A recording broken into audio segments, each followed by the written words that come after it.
Assalamualaikum warahmatullahi wabarakatuh. Perkenalkan, nama saya Muhammad Rizky Wahi dengan NIM 150362100. Pada kali ini saya akan mempresentasikan ujian akhir semester pada mata kuliah wawasan pendidikan, yaitu case base yang bersifat case base. Wawasan pendidikan ini memiliki dosen pengampu, yaitu Bapak Dr. Yan Aftur SPD.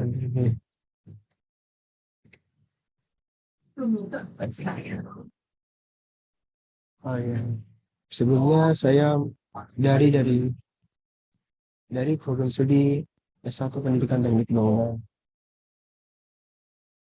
Soal UASnya, kondisi pendidikan hari ini menunjukkan indikator yang begitu memprihatinkan. Berbagai isu telah Anda pelajari. Berdasarkan hal tersebut, tentukan suatu isu yang Anda nilai krusial dan strategis. Berikan argumen singkat tentang pentingnya isu tersebut, kemudian ajukan solusinya berdasarkan hasil riset dan temuan para ahli. Isu yang saya nilai krusial adalah sarana dan prasarana yang tidak memadai. Argumen singkatnya, banyak negara-negara yang masih mengalami kesulitan dalam pendidikan. Salah satunya yaitu Indonesia. Indonesia yang mengalami lingkup dunia pendidikan, dimulai dari dunia untuk pendidikan sampai dengan sarana dan prasarana yang tidak memadai. Bicara sarana dan prasarana, sarana adalah sesuatu alat untuk mencapai sesuatu tujuan. Sarana di lingkup dunia pendidikan sebagai alat yang menunjang pada saat proses belajar mengajar. Sedangkan prasarana merupakan fasilitas yang sifatnya diam. Prasar. Contohnya tuh prasarana dalam dunia pendidikan itu gedung, gedung sekolah, perpustakaan, toilet, lapangan, dan sebagainya.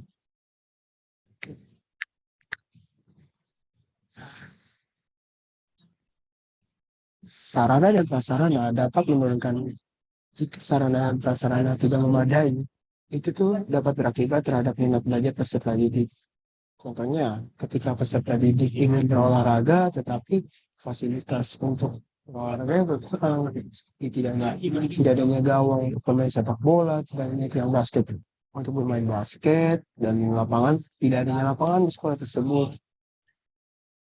Nah, itu mungkin salah satu. Nah, selain itu, sarana yang diperlukan tuh kayak seperti proyektor, atau bahkan papan tulis, spidol. Masih banyak sekolah-sekolah yang masih menggunakan papan tulis dengan kapur, tidak menggunakan dengan spidol. Eh, Maka dari itu, pentingnya sarana bagi dunia pendidikan.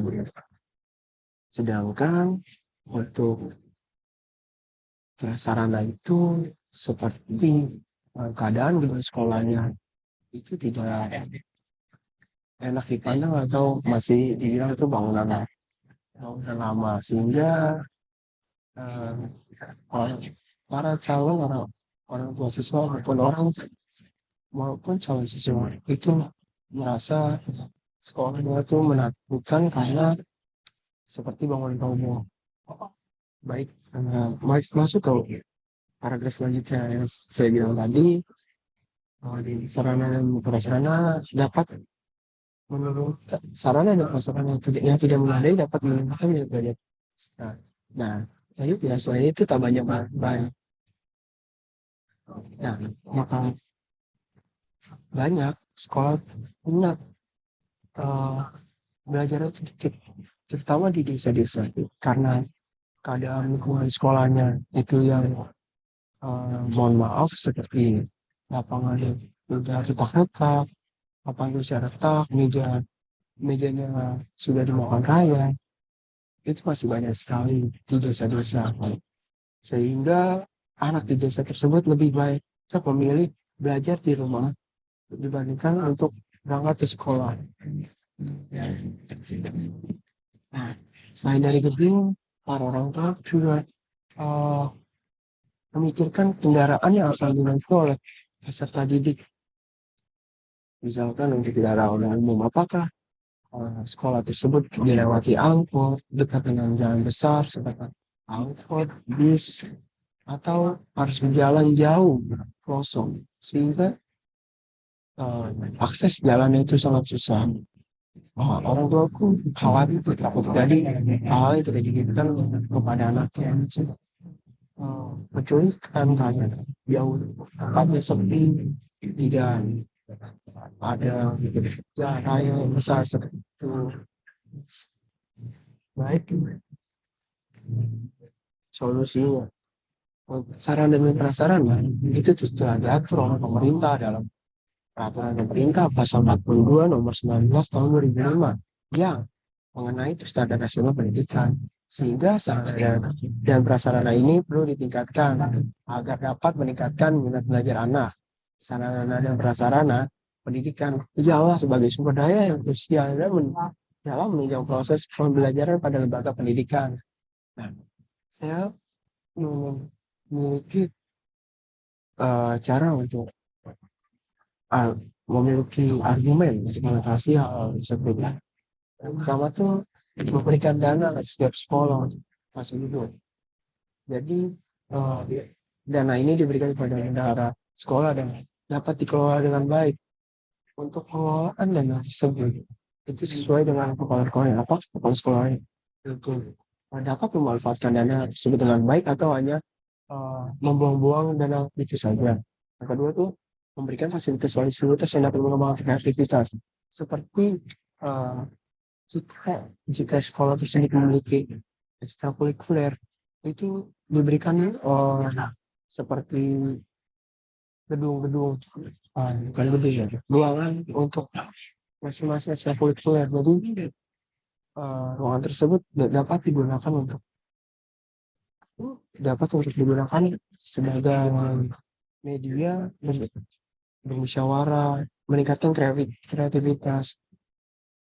Dan selain itu pada ruang kelas juga harus diberi fasilitas-fasilitas seperti kipas agar suasana kelas tidak suntuk dan terang. Yang ketiga tuh jika sarana dan prasarana sudah ditingkatkan, perlunya tenaga pendidik yang mahir dalam mengoperasikan alat tersebut. Misalkan ketika di dunia SMK dapat mengoperasikan alat seperti mobil ekskavator, terus mungkin kalau di dunia teknik sipil dunia SMK tentang bangunan bisa mengendarai eskavator,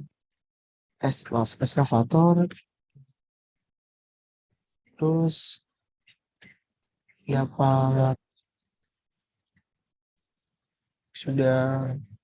sudah mahir dalam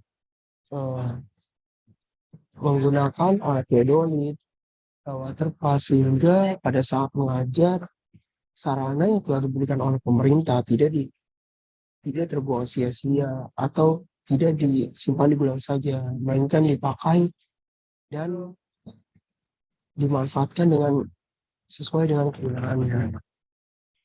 Yang keempat, sarana maupun prasarana yang mengalami kerusakan itu menurut saya diperbaiki saja, jangan langsung membeli yang baru, karena ketika kerusakannya kecil, jika bisa diperbaiki itu dana yang seharusnya untuk membeli baru itu masih tersisa misalkan. Nah itu bisa disimpan dan untuk diberikan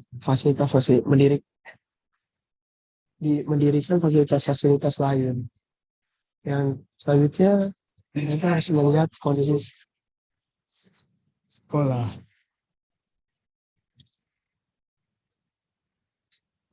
Yang kelima, pemerintah harus melihat kondisi sekolah. Apakah letak sekolah tersebut tidak dapat dilewati kendaraan umum baik? Nah, pemerintah harus melakukan pemerintahan pendidikan di Indonesia. Pendidikan ini bermaksud agar hanya sekolah desa tuh tidak tertinggal, melainkan sekolah desa dan kota itu seimbang, sehingga sekolah-sekolah itu seimbang, tidak ada yang tertinggal. Seperti misalkan di desa itu harus perlu dijelaskan penggunaan internet, karena zaman ini sudah memasuki baik Indonesia. Ketika sarana dan prasarana sekolah memadai, maka tidak mungkin minat belajar akan naik. Nah, namun ketika ada misalnya sarana itu berbeda antara sekolah satu dan satu sekolah lain, itu pasti akan ada kecemburuan sosial. Misalkan sekolah si Lala itu memiliki fasilitas seperti lab bahasa, lab IPA, lab uh, dan lab biologi. Sedangkan sekolah uh, si Rara itu hanya memiliki lapangan saja. Sedangkan sekolah si Lala ini uh, apa? Padahal sama-sama sekolah itu negeri. Jadi, maka dari kedua siswa tersebut itu pasti akan memiliki kecemburuan sosial. Baik, ini merupakan daftar pustaka yang saya ambil. Sekian presentasi dari saya, kurang lebihnya mohon maaf jika terdapat suara-suara yang terdengar di dalam video ini. Wassalamualaikum warahmatullahi wabarakatuh.